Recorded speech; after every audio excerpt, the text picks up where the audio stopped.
Welcome to a very special episode of Should You Watch This with the Popcorn Priest. I'm your host, Chris Compton, and we're doing a new segment called Behind the Reel, a conversation with Steven Bernstein.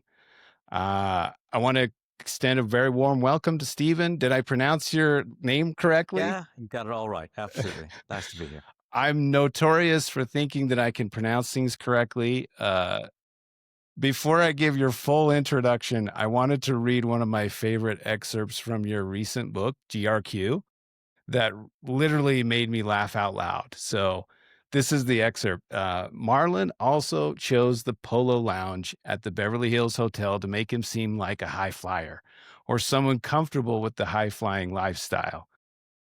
He worried about restaurants that have foods that were difficult to pronounce. He remembered his second date with Viola when he had pronounced the S at the end of foie gras.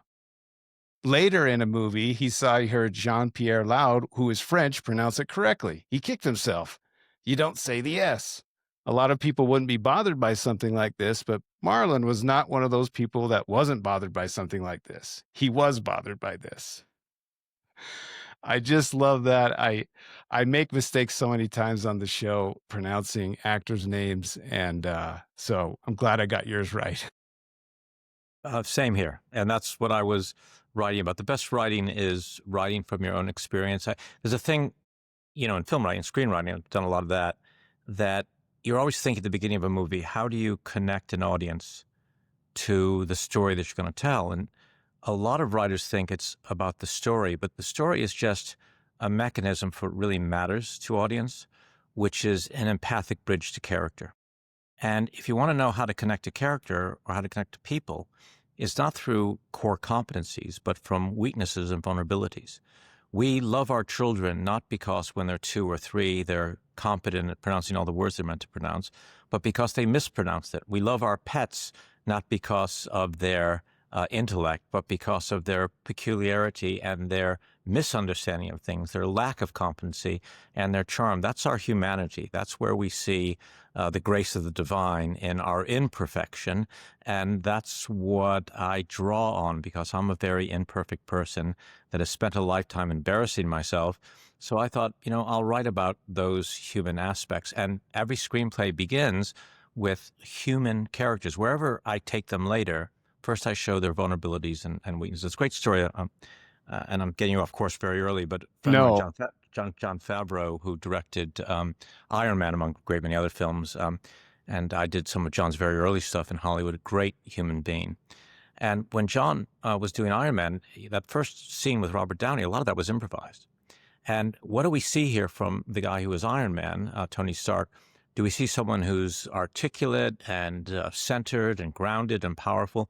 Or do we see a very neurotic, very needy, a little bit obnoxious, almost adolescent person in a Humvee? That's who we see. And what a mhm. strange way to start a superhero film, but I think essential because whatever happens after that, for all the monsters and creatures and explosions and the creation of the Iron Man, that kind of is of interest to us. But our real interest is the journey of someone we see as essentially human, all because of that first scene in Iron Man, which to my mind kind of invented the entire franchise and the entire brand. Humanity. So what you just read, and you and I had not conspired, Chris, to do that beforehand, is emblematic of everything that I believe about writing. Show a person's vulnerability so that the audience can care or the reader can care about that person.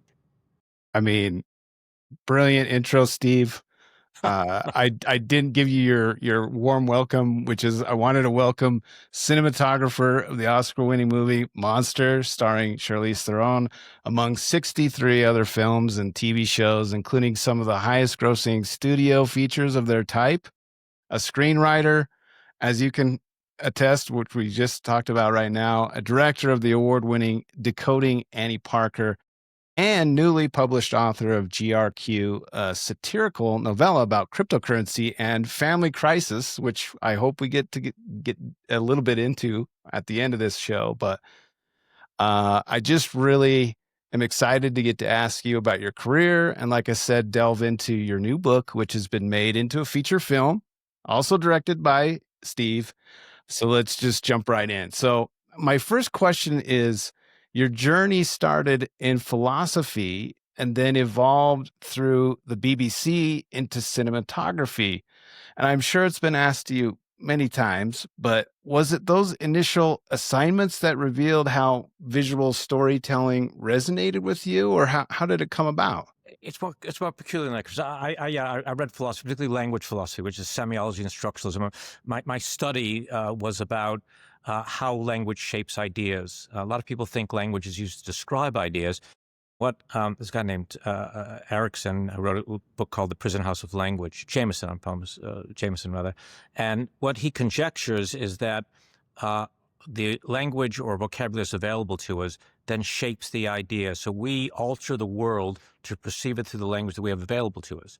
Okay. So if we, in Japanese culture, there's virtually no word for no, that affects the way they interact with each other.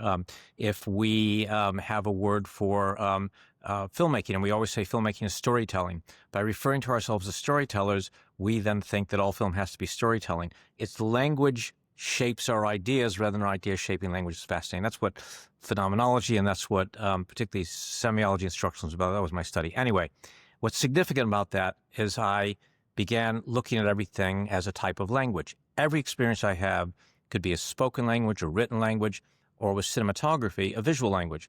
If I take a camera and I slowly push it into a person, imperceivably, the audience feels at that moment something significant has happened. Did Yes. we say something significant has happened? No. But the code, which is what all language is a coding of ideas.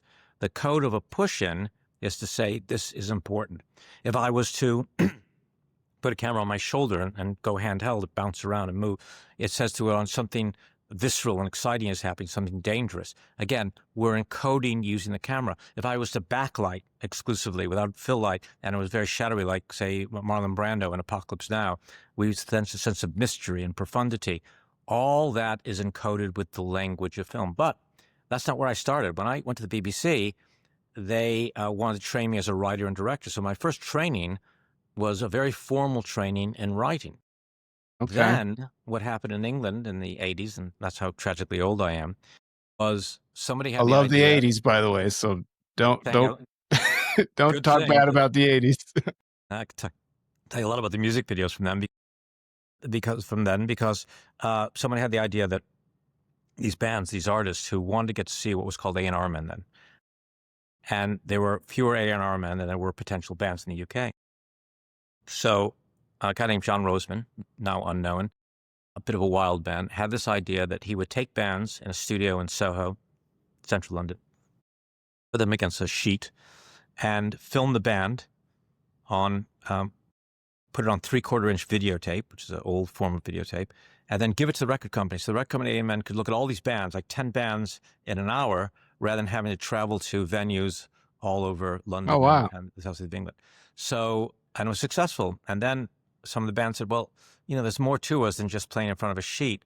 And then they began putting narratives in there. And we used to go out in the street, and then we added more characters, and then some backing singers, and then some effects, and then actors, and it got bigger and bigger. So by Wait, the did time you invent music videos, Steve? I that would be being overly generous to myself, but I was there when it was being invented. I was one of 20 cinematographers all shooting this stuff, and a lot of directors, and we were finding our way. And what's cool about all this, Chris, is that unlike university where we're studying language, unlike the BBC where we had very structured way of writing scripts, nobody knew what a music video was or what it was intended to be. So it created this culture of wild experimentation. So I shot one music video famously for David Sylvian and I'd shot probably 100 of them or so at this point. I got a little bit bored. So I said, why don't we shoot the thing out of focus? So we shot the thing entirely out of focus, just occasionally rolling through focus when he was singing, showed it to the record company, who I just paid a fortune for this. And they said, is something wrong here? I said, no, that's what we intended to do. And they were really angry, put the video out and won every possible award. And then within 6 months, everybody was shooting music videos out of focus because the idea of leaning in to see something was very, very cool. Backlight with wet downs, blue backlight with wet, that was invented in music videos. Taking old toy cameras like the Fisher-Price toy Oh, cameras and wow. shooting videos on those to get that extreme grain, that was invented by music videos. Mixing 16 and 35, That was invented by music videos. All these things, force processing the film, under processing and overexposing, all these were experimentations that you would never do on a feature, too dangerous, too expensive, too many people watching. But on a music video, a one-off that you're going to shoot in a day with half the people there high anyway, all this, not me, of course, other people, not me. Not Steve. Not Steve. Not me. Virtuous, good. But we would do wild experiments. So now here you've got a guy who studied language, but language in its primal sense, that everything's a Yeah. language. Photography's a language, music's a language, but different types of language. And then put him in this experimental laboratory where we use all sorts of visual elements to tell stories without written or spoken narrative, and then mix those educations, backgrounds, and antecedents. And that's how I evolved into what I became, which is first a cinematographer, um, directing theater all that time, writing books about film, and then going back to where I began, which was direction, but being able to draw on these experiences. I'm talking too much. I'm sorry. No, it's fascinating because in my research as a movie lover, I see a lot of directors who start their careers as music video directors. And it makes a lot of sense how, after you describe it to me, being able to experiment with all those techniques and then being able to implement them once they're, got that job of directing whatever they're doing. So it's just really fascinating, and it really unlocks a lot of what I was curious about. Like, why hire this guy? Well, Yeah. because of these reasons. So Yeah. And this idea of experimentation is hugely important. As a director, I'm always trying to get actors to experiment, take risks, and make them feel safe in doing that. The same thing in the way you use the film form. If you follow a single orthodoxy, like a rule that everything's got to be 3 acts, everything's got to start one way and finish the same way, audiences get very used to that very quickly.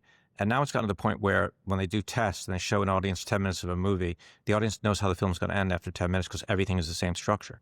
Best film directors, the best writers, Charlie Kaufman, Mike Leigh, etc., experiment with form as well as content.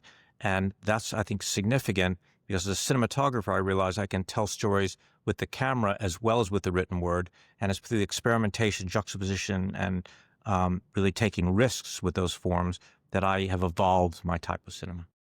wow. Well, it makes sense, and it's very enlightening, like I said, as you describe it. So I appreciate that. My follow-up question to that would be, looking at your filmography, and I know people have asked you this too, Underworld, which is an amazing movie. I love it. Half Baked, Waterboy. I mean, I'm looking at all these. Then you see Monster. You have a broad comedy to intimate drama transitions. How do you adapt your visual approach to suit the different moods? Because Waterboy is not Monster. Well observed. Well observed. I mean, A lot of people thought it was a sequel, but it turned out not the case. not a sequel. Both shot in Florida, though, so not There you go. and both shot partially in Orlando, so you weren't far off. And of course, Adam Sandler, who knew, went on to demonstrate his ability as a brilliant dramatic actor in Uncut Gems. I mean, really brilliant. One of Really the great brilliant. performances of the last 30 years.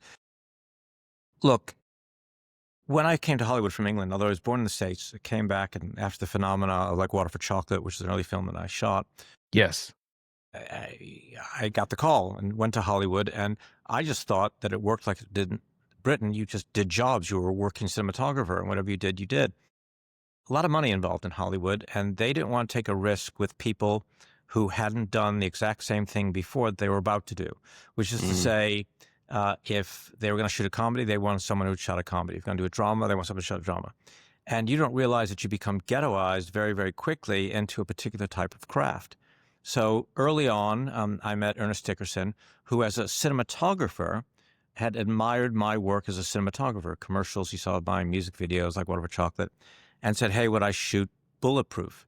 Bulletproof was an action comedy, but look at its stars, Damon Wayans and Adam Sandler. Yes. So I shot it, and people should look at the action of that film. Now, the studio cut most of it out because they wanted to make it more into a comedy, but we went crazy and shot huge action sequences, and I thought I was shooting an action film. In fact, the studio saw it as a comedy, and then as I had worked with Adam and Damon, Next thing I knew, I got a call from Adam's people wanting me to shoot Waterboy, and then I got a call from the Wayans wanting to shoot Scary Movie 2, and then Little Yeah. Man, and then White Chicks, and suddenly I was down that rabbit hole. And I say rabbit hole because once you shoot big comedies, then every big comedy that came along, they were asking you about, and then people say, "Oh, we don't want the guy who shot Half Baked," or you're very kindly not mentioning Corky Romano, to shoot a heavyweight drama. And yet, you look at my background in the UK and you look where I started with Butter for Chocolate, I started in drama. So, to your question, are the skill sets different?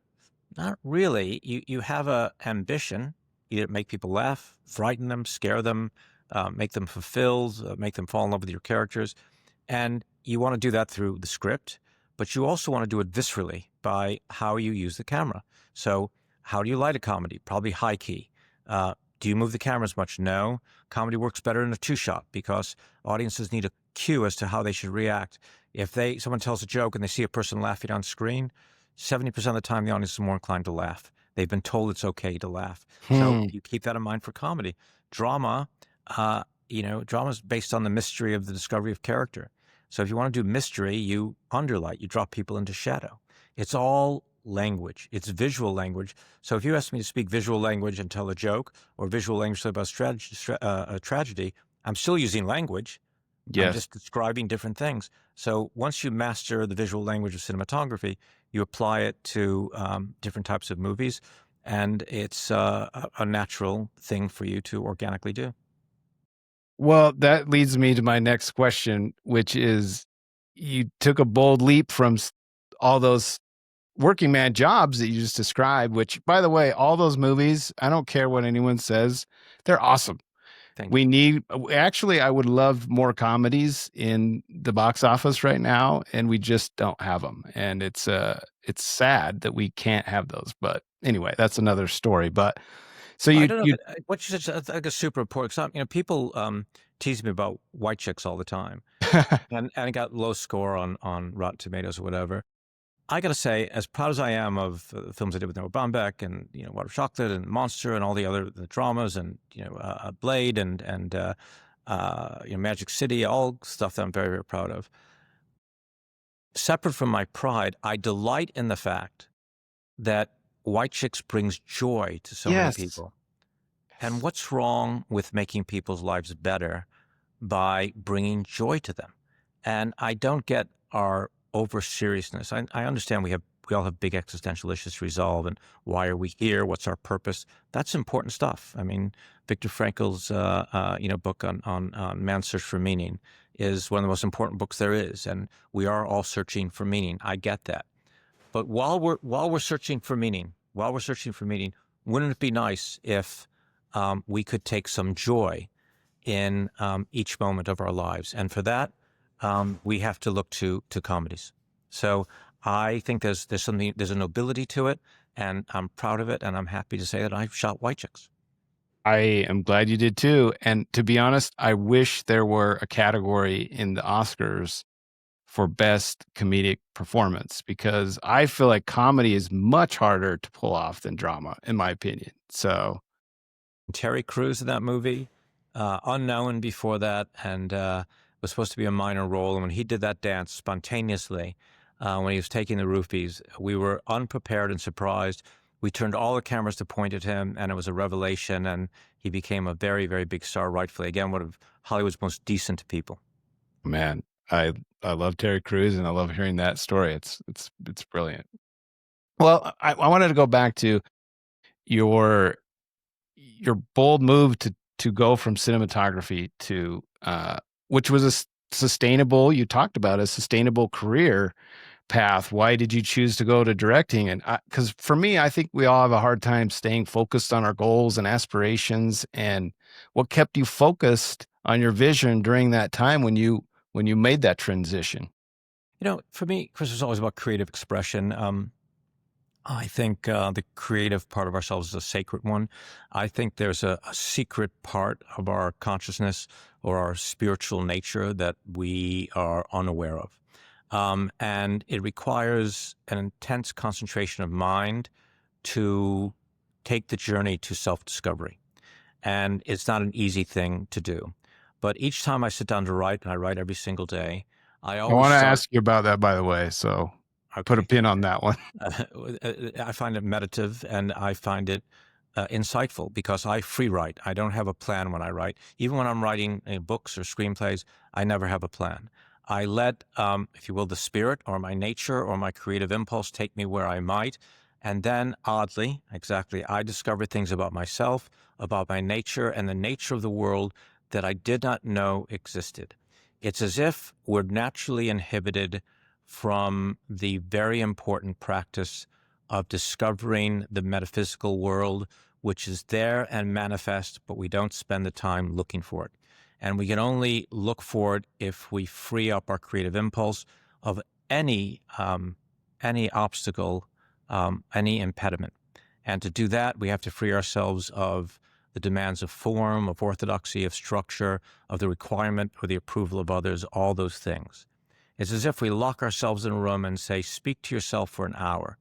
Imagine what you would say if you weren't allowed to take a breath. That's what psychotherapy is about, psychoanalysis, is as if that's why you turn your back to the analyst or they turn your back to you so you can't see them, so you can speak as if you're speaking to yourself.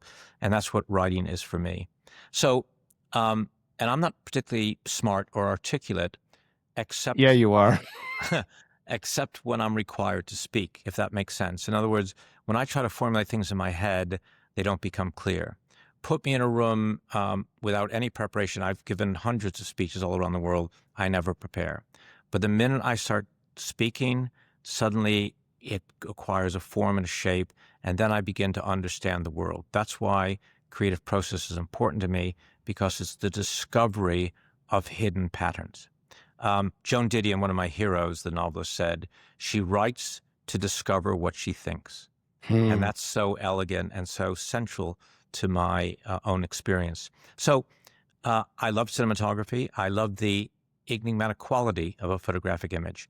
You can shoot a film like Days of Heaven, which I wish I had, but I didn't. And you see Richard Gere in a wheat field in a setting sun, and the camera holds for an inordinate amount of time. And as an audience, you think, is he happy? Is he sad? Is he fulfilled? Is he empty? You don't know, but you're moved, but you don't know why. You look at a Rothko painting, by the way, Yeah. and you look at it and say, it's just a shape, but it moves me. I'm not sure why it moves me. That's the enigmatic quality of the visual. And I love the enigmatic quality, but I also like the specificity of written language. I love a character being able to speak about, as I'm speaking to you now, about our interior life. So I've been writing since I was 14, writing daily since I was 20. I can't pass a day without writing. I just can't. I can't. I have a hard time breathing if I don't. I don't feel that I Wow. can think clearly. And it was then natural to say, I want to be a cinematographer and a writer, and no one's going to hire a cinematographer and a writer unless I'm also directing the pieces. So I've been directing actors in theater mainly for 40 years, and I love the process of collaboration where you take two minds, two different sensibilities, two experiences of the world, and then combine to try to find an independent and genuine expression of a concept that you originated. So the combination of working with actors, writing, and cinematography naturally led me to directing. I didn't want to do it because all the directors I Really? knew had to wait 7 years to get a project made, and then you were there and being judged for the minute it was finished. And if you succeeded, great. But if you failed after 7 years of your life, what then? And what's your next job? Another 7 years? Too scary. I was doing 3 films a year when I was, top of the tree as a cinematographer. But I did it. I shot Decoding Annie Parker. It was a considerable success. Big cast: Samantha Morton, Helen Hunt, Yes. Aaron Paul, Rashida Jones, Corey Stoll. Big cast, and it led to my other movies. But it was a tough and terrifying transition. So how do you keep going? I mean, that's a question for the ages, but you talk about writing every day, and you mentioned in some of your interviews that you write, I don't know how many thousand words a day. How do you keep that consistency? Is it just muscle memory now where you just like you said, I have to do it, or it's like breathing. Yeah, yeah, really, it's it's freeing yourself of impediments. The minute we free ourselves of judgment, we can do anything. People say, "How do you write so much?" I go, "How many emails do you write a day?" Everybody writes lots of emails, but they say those are emails. They don't count. Yeah, they count because to your mind they don't count because they don't matter to you. Well, I write what doesn't matter to me, which is to say, I'm not thinking about whether the thing is good or bad. I'm just writing. And in fact, my first draft of everything that I do is diabolically awful. But that's how I can write. If I was trying to write perfectly, I don't think I could squeeze a word out. If I had to formulate each sentence so it was perfectly crafted and structured, I would fail. But I do the opposite of that. I say, as I wake up, my mantra is, let's write badly for 2 hours. And I'm very good at bad writing. But in that process of writing badly, there's these germs, these magical bits of inspiration, which are half-formed, unrealized, and not complete concepts, but they stimulate me to think about other things. And when I go back and read what I've written, that's when the real writing begins. So free yourself of obstacles, free yourself of, don't let the great be the enemy of the good, don't let the Mm. perfect be the enemy of the good. Write badly, write quickly, and don't worry about quality, form, shape. And the biggest sin of all, never use an outline. Outlines are the work of the devil. Outlines are very bad because it presupposes that you know what you're about to think. You don't. It's like starting a relationship. You meet a girl, a guy, a partner, and you say, okay, I'll come back. I'll see you next week. We had a great date, and I'll give you an outline of the next 5 years of our life. I don't think that's going to play out. And I don't think even if you both agreed it, you're going to be able to live it because it's dynamic, and the majesty and beauty of a fully realized relationship is how it's unexpected. Hmm. And that's the way I write. I write to discover the unexpected, the unrealized, the uncognified, the original, the inspired, and most of all, the thing that is formless, chaotic, and genuine.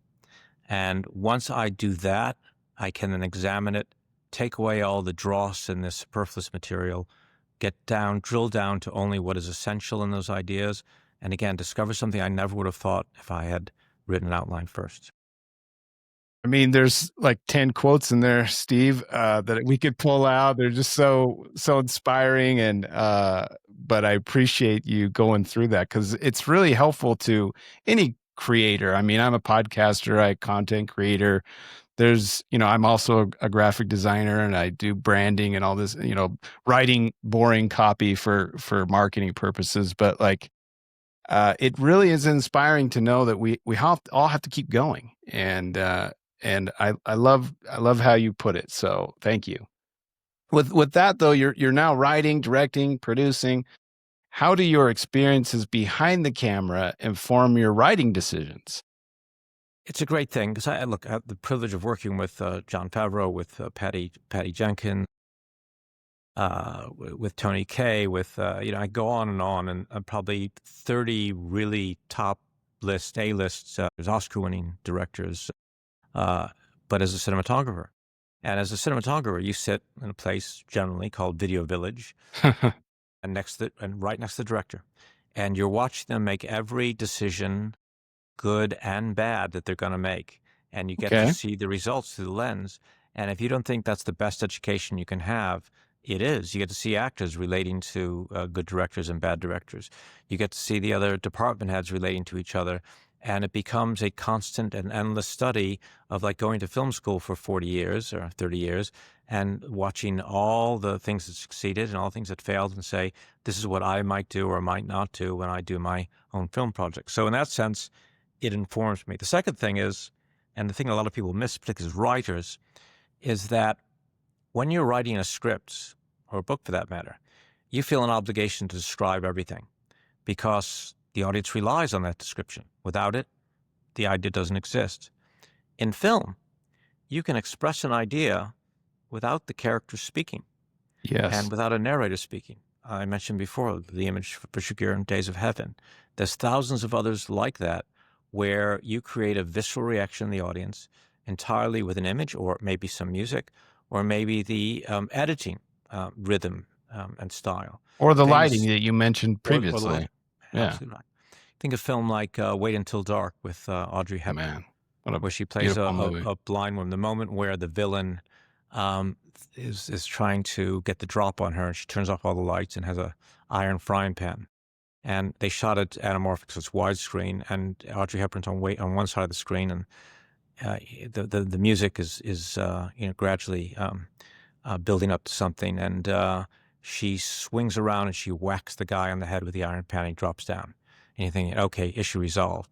But they don't cut; No, they hold the frame a second, 2 seconds, 5 seconds, 30 seconds. They hold it and they hold it and they hold it. Now, as audiences, we're used to the rhythm of editing. When you violate that rhythm, this is not in the script. Key point here. This is not in the script. For all of you aficionados interesting. of everything being story and Robert McKee and Save the Cat, nothing in the script about not cutting. This is not in the script, and it holds. And when it holds, what happens to the audience? They get very nervous because they're waiting for the cut that does. They don't even know what they're waiting for, but the editing has been going 1 second, 1 second, 1 second, 1 second, 1 second. Suddenly it's 10 seconds, and you're nervous and you don't know why. The music is building up to a crescendo, building up, building up, building up, building up. When music builds up in an action sequence, what are we expecting? Something to occur. It doesn't happen. So we have the music, we Yeah. have the camera holding, and now the camera begins pushing forward a little bit, and we are sure that something's going to happen. And now they do something even more significant. They push Audrey Hepburn way to the very edge of the frame.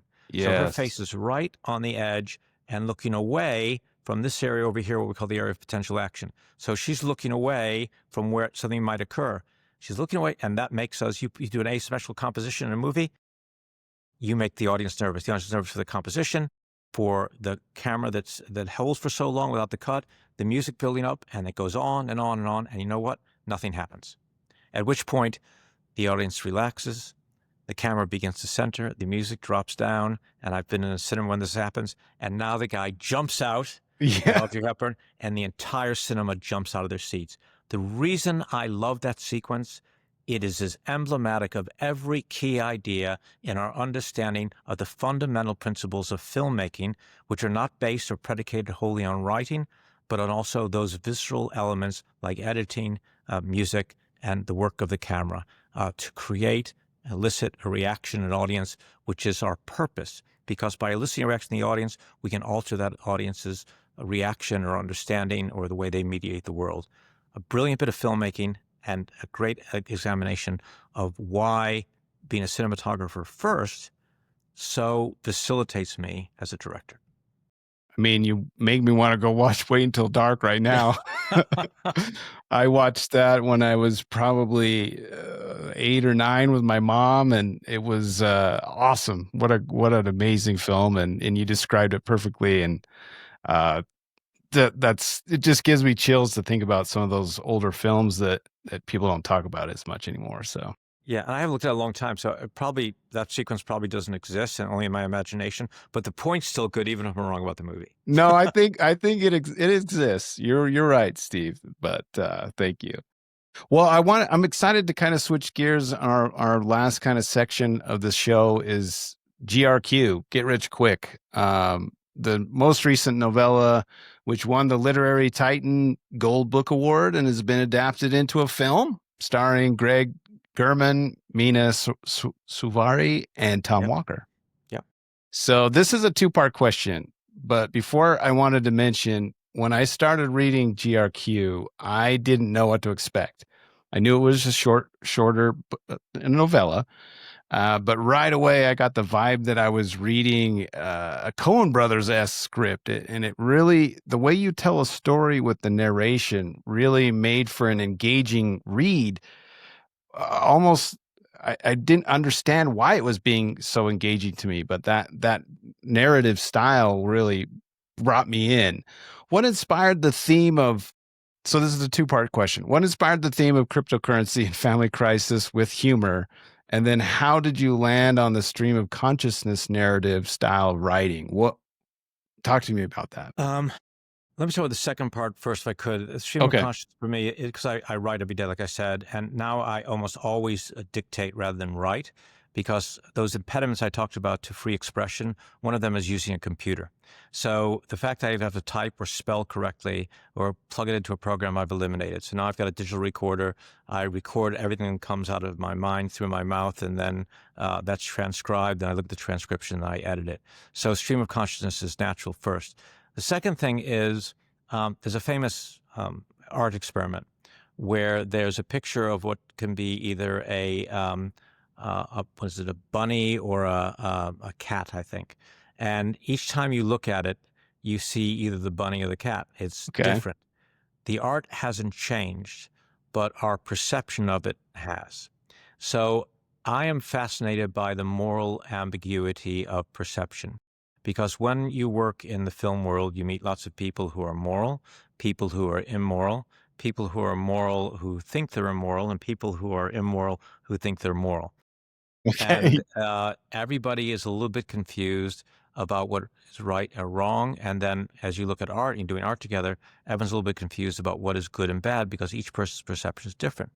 You then begin to realize that we live in a subjective universe and it's difficult to know anything absolutely. And this idea of a person being flawed in their perception is fascinating to me because I think it informs so much of behavior. You know, I don't want to get into American politics right now, but it's a pretty polarized nation. And I Yes. bet if you interview people from either side, they don't say, well, I want this, but I know that I'm evil and the other side is good.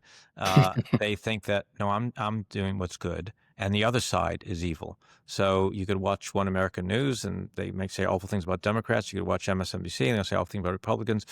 Maybe one of them right or both right or they're both wrong, but it is ultimately about what people choose to see and believe rather than us sharing objective reality, which in some ways is tragic, but just the nature of existence. So my predisposition was always towards unreliable narrators. And I I love thought, that. and it's really interesting telling a story from the perspective of an unreliable narrator. The other thing I'm fascinated by most of all is lies and lying. When I mentor writers, I always say that the first thing you should do is find a really good lie for your character to tell. Because here's the remarkable thing about human behavior. We tell the truth about really banal and unimportant things. If we lie, or if people lie, they tend to lie about really important things to them or important things to other people. Otherwise, they wouldn't be lying. For example, someone is unfaithful to their partner and they come home. Are they going to say, hey, darling, I'm home, I was unfaithful? No, they lie because they understand that not to lie at that moment they think would be catastrophic. They're lying about something important, not inconsequential. Hey, did you remember to pick up the laundry? Oh, no, I forgot. Why lie about the laundry? It doesn't matter. But lying about infidelity, probably the first thing most people in that position would do. And that's, I think, fascinating. If you look at why people and why characters lie, you get a insight into their character and understand what's significant to them. So in GRQ, you know, and everyone says the book is the best thing I've written, and we didn't know the book was going to have what is now the monster success it's having. I'm flattered and delighted, but it was a shock because I didn't write the book thinking it was going to be they have this huge. I mean, like 75 reviews now on Amazon, like they're all fives. Who would have anticipated that? I'm flattered and excited, and then like I'm trying to divine why are people responding to this book so much. And I think it's to do with they understand the nature of the character. Even though they see that character as flawed, they could see a lot of themselves in these characters because going back to what you and I were talking about earlier, they can see that character's vulnerabilities and understand how they share those vulnerabilities with that character. So this is a guy who is going to lose his house. He's Yep. blowing all his money and he makes a huge mistake. He lies to his partner. He lies to his wife. And he probably thinks it's a small lie, a white lie, just to buy himself time. He tells her everything will be okay. Just like I've said to my partners when I go to make a movie and like on this movie, I lose my cast 2 weeks before shooting. Are you kidding Um, me? no, and I Oh don't my. lie. And so what I said to everybody was, like my character, it's all going to be okay. Now, was I lying or was I self-deluded? I insisted I was self-deluded. Others think that I was playing fast with the truth. I don't know. I really did think that everything was going to be okay. I had to, otherwise my head would have exploded. Yeah. So I think my hero in this book is somebody who is self-deluded. I think well-intended, but makes some terrible, ill-advised decisions in his life, including lying to his partner. And then he's got 7 hours to raise all the money to save his house. And he borrows money from people who can't afford it, from people he shouldn't be borrowing from. And then the earthquakes start and the world starts shaking and falling apart. So he's unsympathetic in that he does things people you should never do. Don't lie. But he does it for the best possible reasons. And I'm fascinated by that gray area. I'm fascinated why people lie. I'm fascinated why people do bad things. But I think that most people rationalize their behavior and say, I may be doing something bad, but I'm doing it for a good reason. I know people who've stolen money or defrauded money from a film. And when I caught them or someone's caught them and we say, or they say to them, why'd you do it? He goes, yeah, I know I did a bad thing, but I was going to pay it back later. I don't think they're lying at that moment. I think No. they have, maybe to themselves they've lied. I think they really think that they're going to fix things later. And it's just a temporary lack of morality. I wonder if God looks at that sort of thing and says, okay, you did this thing, but you were going to fix it later. You just happened to die before you had an opportunity to fix it. I'm not, I'm not really sure if that's the way it works, but I was fascinated by that. So that's what I pieced together. And then I'm fascinated by the fragmentary nature of consciousness that I don't think we tell our own life stories as a single story. I think our memories, our imagination, and our experience of the moment all blend together. So our mind is constantly jumping from one thing to another in little fragments. So I told the story as a series of fragments that gradually accumulate to become orchestrated. And then you realize the greater and terrifying and I think hilarious whole, but you don't see the whole thing until you get to the end of it. I mean, you gave me a lot of anxiety, Steve, reading it. Uh, and because we can put ourselves in Marlon's shoes. I mean, especially now in this, we talked about the political climate, like it's not, people aren't doing that great sometimes. And I think people can relate to that. And that's why I was sitting there like, oh my goodness, I kind of want him to win. I want him to like, Isn't that get crazy? get the money, even though it's hurting these other people. It's wild how we root for the protagonists, even though they might be not doing the right thing. Yeah, I learned that from Hitchcock. That's what Hitchcock would do films where you have a terrible villain like in Frenzy, and he murdered somebody, and now he's in the back of a potato truck, whatever, with the body, and he's got the stick pin that would incriminate him. And he's trying to break the rigor mortis fingers to get and the police pull up behind him. And when you look at that movie, all of us are rooting for the serial killer, which is Yeah, really weird. And yeah, I think that's what happens in this book is that Marlon does some bad things, but man, even I was writing it, I knew where it was going to end, but I was still rooting for the guy yeah. to survive. And we won't tell you what happens to him, but someday No, we soon. no, Yeah. no spoilers here, but it reminded you. You mentioned Hitchcock. There's a movie. It's not a well-known one, but Rope, Oh, where great film. a great film, and I'm wanting him to get away with it. He hides his body and has a party and wants people to come in, and he's just flaunting this thing. And Yeah, and Jimmy y- Stewart is the guy trying to track. And Jimmy Stewart's so charming, so you think you'd be rooting for Jimmy Stewart, but you're rooting for the no, charming killers. You know, it's crazy. exactly, yeah. So brilliant. Again, I didn't know what I was expecting going into it, but pleasantly surprised. And this leads me to my next question. Can you give any hints on when and where we'll be able to watch the movie? I Yeah, was yeah. trying to figure that So, out. so the film it was weird because I wrote the book first, then I did the film. Yes. And then that's when we got the excited call from the publishers and said, uh, don't take this book anywhere else. We love this book. We want to publish it. I go, oh, really? Oh, okay. Yeah, I'm sure. And then she said, tough-nosed, brilliant publisher, Isabel. And she said, but there's some things I want changed. So I've written like free verse, like 3 lines on a page. And she said, no, I need it in paragraphs. And I need it longer. And I said, oh, okay, when? She said, well, before the end of the year. And so I had like 4 months to do a massive rewrite of the book, which I did. And I Wow. got it to her, I think, just in time. And then she loved it and published it. And then by that time, by the way, I had already started and then shot the movie. So we then looked at the Did you movie. know going into it when you were writing this short story that turned into a novella that you were going to adapt it to a screenplay and then Absolutely. direct it? Absolutely not. But before Oh, she bought up the screenplay and we had scheduled the shoot, we shot it. And then there I was like finishing the book and now the film had been shot. And I looked at the edit of the film at this point, which wasn't fully polished, but was done. And I thought, there's some things in the movie that I hadn't put in the book. I'm not going to take something from the movie and put them in the book as well. And all oh, these references. One of the cool things that's in the book and the movie was that when he does this big crypto play, because he puts all his money into crypto, everything yes. he's got into Yeah. crypto, which is always, GRQ. thank you so much, which is always a good choice to put all your money into crypto.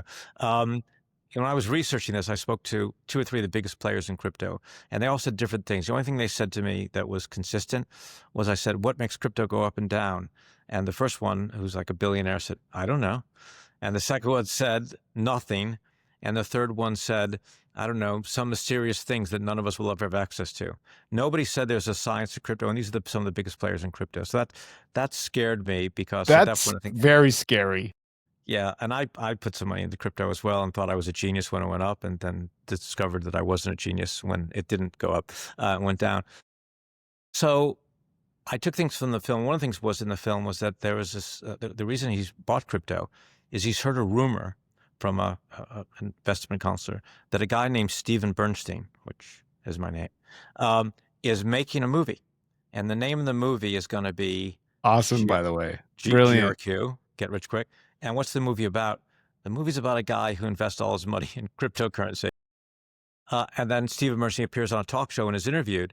And you think that he's going to, Is tout it crypto. do you play yourself? Please tell No, me. that's the fun thing. I Oh. play somebody else in the movie, Oh, no way. but I thought it would be more fun if I played somebody else and somebody else played me. So that's what we did. It's awesome. And so I appear in the movie and I appear in the book as myself, but not as myself, and touting a film that I'm in and touting a book that I'm in. So it's kind of weird and fun, and it's given people a lot of pleasure. But we took things from the movie and then incorporated in the book. And that's how the book eventually evolved into what it became. And now we're doing something even crazier. We're dealing with a blockchain company called Sonic, and it looks like we're going to be doing a huge treasure hunt next year where Wow. people have to find clues in the book, in the film, a one-man show that I'm doing about making up GRQ, and then NFTs that we'll publish on Sonic. And if people put together the 600 or 700 clues that we're doing, which are really complex, and can figure out the place, the object, and the time, they will be given the treasure that we have virtually buried in this place. And the treasure is a bit of jewelry which is worth $250,000, which is featured in the movie. Goodness. It's the bracelet that one of our main Really? characters wears. Yeah, and that's the treasure, and people will win that, but they've got to figure out a lot of clues first. That's what we're doing. So I don't think a film's ever been rolled out which has a one-man show about the making of it, a book that's the film's No. based on, the film itself, and then a treasure hunt. It's all, very, very exciting. If people get the book early, they can start collecting the clues early as well. So there you So go. wait, do I need to buy another book? Are you gonna be adding additional Ah, information to it? funny you say that. What we're going to do is we're going to take the book, and we're going to put scratch cards on the back of them. So some Okay. of the clues will be on different versions of the book. So you get the book, you scratch it, and there'll be a clue that says, north by northwest or 30 degrees south, and that'll be one of your clue. And then there'll be NFTs, which will have clues. There'll be things in the movie. We'll say 4 minutes in the movie, um, uh, 2 inches from the right of the frame if you're watching on a big screen. There's an object there which will tell you where not to go if it's a Thursday. And then you've got to figure out what that means. And you put all this stuff together, and it's a wonderful, magical experience, this treasure hunt. And then you'll eventually figure it out. So one person will, and they'll get a thing that's worth $250,000 as a result. I mean, I'm blown away. I never would have imagined anything like this, and it makes me more excited to see it. Again, you For didn't the answer film. the question. So the What film, we did a test screening in London a month and a half ago, just to see what wow. people thought, and we got a spectacular response. We've got people wanting to distribute the film. We thought we were going to go straight to streaming. Now it looks, thank God, that we're going to go to cinemas first. We'll have like 2 weeks in 20 cities, 10 screens in each city. And that will be announced, I think, in the next month or so. So we're excited. It'll be, and I think I'd hope to get it out before the end of the year so we'll be eligible for the awards. I think because of availability of theaters and because of how well the book's doing, they want to give the book a proper run before they roll the film out. So I think the film will probably be rolled out in the spring of next year. Wow. Okay. Well, that's good that at least we have something to look forward to. Those of you who've read the book and are excited to watch the movie, because I'm excited to just see how you've adapted it. I mean, see Greg's performance as it's Thank you. just, yeah, I feel like he's perfect for it, which you mentioned earlier that your casting fell through. So can I ask who was supposed to play Marlon or, You can ask. I oh, will never tell. It was okay. All one of right. my All right. closest friends. I'd done 3 other movies with him. We were all set and ready to go, and then there was a phenomenon in America. He became a very, very big and successful celebrity for a variety of reasons. One of the most famous names in America now, and it just they then put a spin off of the show that he was on, and the demands on his time quadrupled. And then, to be fair to him, what was going to be like a little 2 week shoot became like a 6 week shoot, and there was a lot of overlap. And I was messing with the schedule, and he very lovingly, very kindly made that brutal call, saying, "I spoke to my people, I spoke to the TV show that I'm on, the other TV show they want me on, and this is going to be impossible. You're going to have to be flying me back across the country. I'm really sorry." And that Mm. was a very Marlon moment because I was down in my little writer's space. My producers were up in the main house, and I knew I had to take that long walk and say, "Hey, everybody, thanks for the 7 weeks of prep. We've just lost our main lead, and I guess when I ring the investors, we're probably going to lose all our money. But don't worry, it's all going to be fine." It's But all gonna be okay. that's what I did, and It's so meta. it was meta of the meta of the meta, and it was Yeah. okay. In fact, as great as this actor was who we lost, Greg was absolutely perfect for the role, and the film was better as a result of it. Yeah, I'm excited to see his performance, and we'll let the internet try to do another puzzle like you just mentioned, and we'll try to figure it out. Who it was supposed to I be. will not create any problem. I've said nothing. I love the man still. He's still a friend, but yeah, he had to do other things tragically. Well, I have one more question before I wanna do our closing segment. So, are there any more get rich quick stories planned? It seems like the ending, maybe there's more. Clever man, you're the first one to go there. I've written another novel.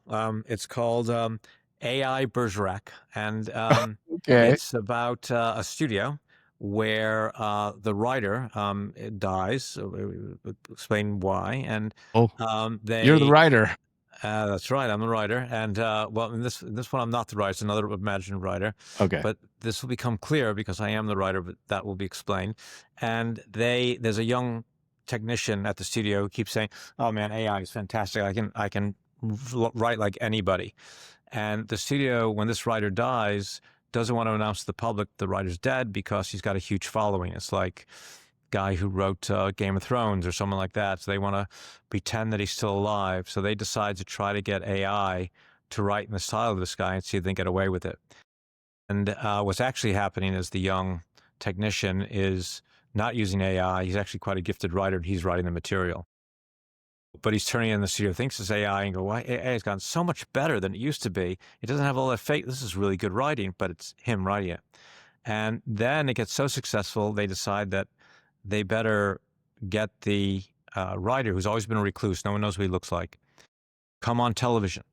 So they hire an actor to play the writer, and he's got to pretend to be the writer who's dead and his work being written by a technician within the studio. And that's where the story begins, like Cyrano de Bergerac, but in the modern day. And the book is done. The rights are, I think, sold, and we're going to do some polishing the book, and I think it'll probably end up being a film. But in that book, when they decide that the script is so good that this AI, but really this other writer's written, they've got to bring in a director. And they've been reading the newspapers about this director named Steven Bernstein, who's just directed a film called GRQ and wrote a book, which was hugely successful. So they ring him up and say, "Would you come in and do a studio film after the success of GRQ?" And of course, Steve Bernstein knows something about the original writer, which he can't reveal. And he knows who the original writer is and knows that this stuff is all fake. So but it's a big studio break for him. So he's got to take the job, even though he knows something untoward has happened. Good story? Brilliant. Yeah. I'm intrigued already. I mean, we're AI is a brilliant way to take the next step. Everyone thinks they know where it's going and what it can do, and they don't, and everyone's scared, but they're not sure why they're scared and all these things. So, Well yeah, expressed. I'm scared of it too, but because I've spent a lifetime practicing the skill set or learning the skill set, and I think that could be replaced. But in the end, you and I are talking to each other right now, and I'm enjoying speaking to you because you're a human being. I think you might be enjoying speaking to me because I'm a human being. I do. Uh, I think if we got married, we probably want to marry a person rather than the perfect fembot or malebot or whatever we'd be marrying, Yes. because it's the inconsistency, the humanity, the complexity of the human experience that we're buying into. And I think that's significant. We want to connect with other people. And when we see the fruit of an artist's labor, of a writer, a painter, an actor, a musician, we feel, first of all, that we're not alone. There's another sensibility that shares our perspective and understanding. If we see someone suffering, we know that we are not alone in our suffering. If we see someone needy, we know we are ourselves needy. If they are desperate for love, we know we are ourselves desperate for love. If they feel edified and filled when they provide love to others, we ourselves feel edified and filled and provide love for others. We can only do that when we see the experience uh, vicariously of another living, breathing human being that, and this is where we began the conversation, is flawed and vulnerable as we are. That's what the completion of the artistic process is, and that can only be done from human to human. Man, and that's a great way. I don't want to talk over that. I'm going to go into my last section here, which is a quick lightning round of questions. Favorite film to shoot, whether it's directing, producing, cinematography. I loved them all because I they're all my know. children, and I've worked with all those people in those different films. Maybe I don't pick a want to one or offend. two or three. I But don't my know. favorite experience was Magic City because the crew bonded so profoundly, one person with the other, and we just delighted in seeing each other each day. And I mean, it was great that I got the American Society of Cinematography nomination for outstanding cinematographer for that. But that's not why I loved it. I loved the people and the Human, experience, the and human. exactly the connection. We all loved each other, and it was great. I would say photographically, the greatest pleasure for me was a little film called Mr. Jealousy, in that I tried to imitate the paintings, illustrations of Maxfield Parrish, and Noah Baumbach, the director, gave me permission to do that. So every day I was making paintings with light and camera, and that was a lot of fun. So those are my two favorites. I love it. Favorite scene or the scene you're most proud of working on. I would think the scene between Charlize and Christina Ricci, Charlize Theron, at the train at the bus station when they're saying goodbye to each other, where the crew decided collectively that none of us would speak, so there would have to be absolute quiet on set, so they'd concentrate, and they gave two breathtaking performances that was just stunning to witness. And then subsequently, when I was directing. In the film called Dominion, now called Last Call, there was a scene between Roman Gary and Risa Fons, where she's a spirit, a ghost that's come back to visit him as he drinks himself to death in New York, and they confront each other about their marriage. And we combined the script that I wrote with a lot of research, with discussion with the actors, then improvisation, and we did that, and it was the best scene I've ever directed, and one of the best scenes I've ever witnessed. That's amazing. I appreciate you sharing that. A couple more questions. I have a 12-year-old twins, boy and girl. They love movies because dad likes movies. They had a couple questions for you. Okay. How do you choose your actors? They said. Well, it's an interesting one because I don't do a traditional casting process. I bring the actors in to meet them, and then I discuss with them what they find interesting, what they've read recently, what's going on in their life. I want to know the person. because you can't ask an actor to just read and then think they're going to get cast. What I want to know is whether the person has within them the creative instrument so that I can collaborate with them and we discover the character together. I want the skill set. I don't want the character that when they walk in. No one can walk in and know the character instantly. We're going to be working together to discover that. And I got to know the actor has the skills and the courage and the integrity to do that with me. That's brilliant. Next one. Again, these are 12-year-olds. How many potty breaks do you get while filming? Whenever you want. Okay. That's as precious to us all. We have things called hunting wagons, which are Awesome. special trucks just for toilets that are outside and available at all times. You want the crew to be well fed, and you want the crew to feel that they have to do what they have to do whenever they have to do it. Perfect. Well, that was for them. Their last one was, since they're 12, what was your favorite movie when you were 12? And what is your favorite movie now? That's the Well, last one.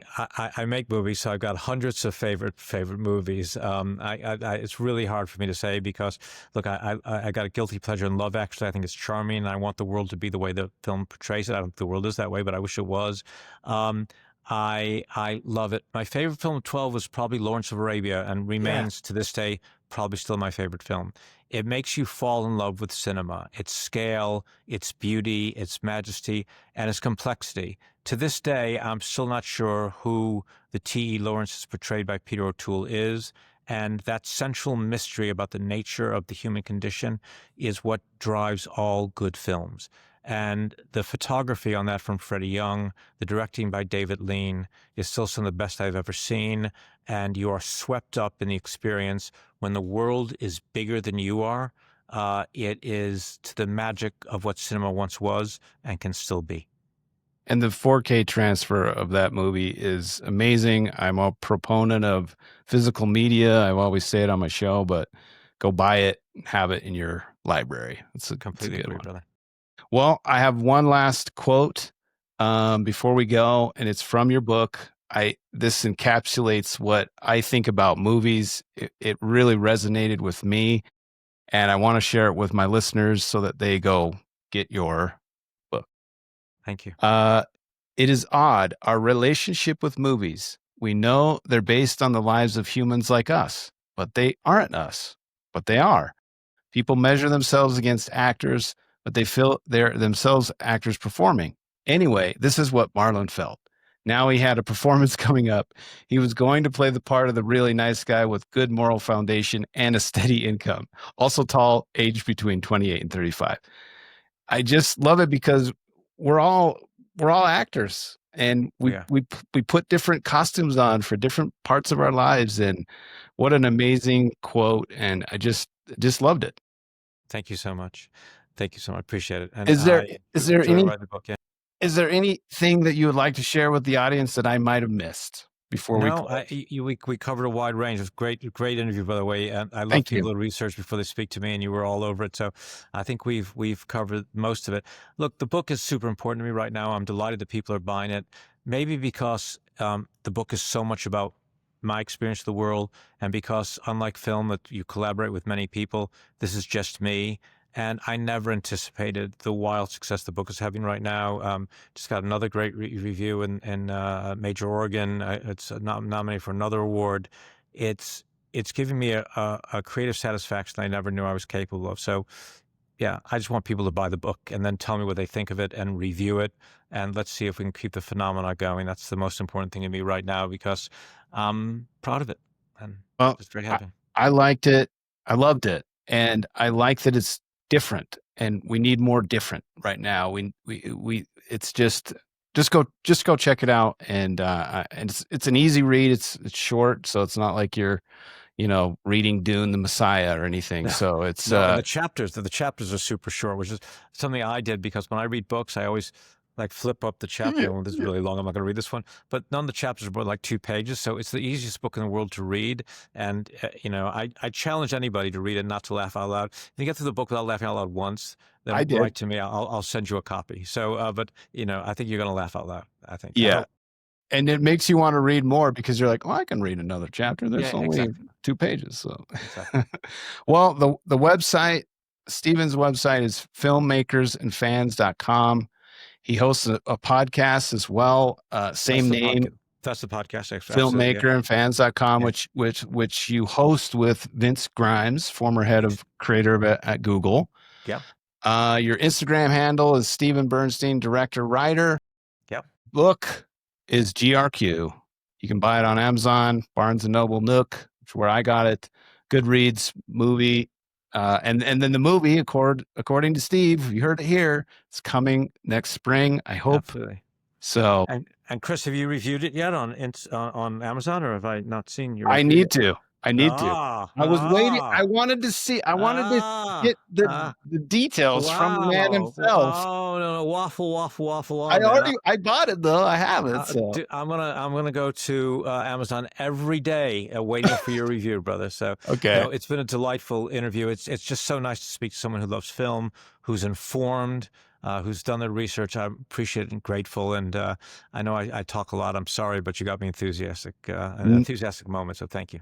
No, I appreciate you're a joy to speak to. I didn't know what I would expect, and you're very calming. And I just want to keep hanging out with you. So hopefully we can review your movie when it comes out on the show.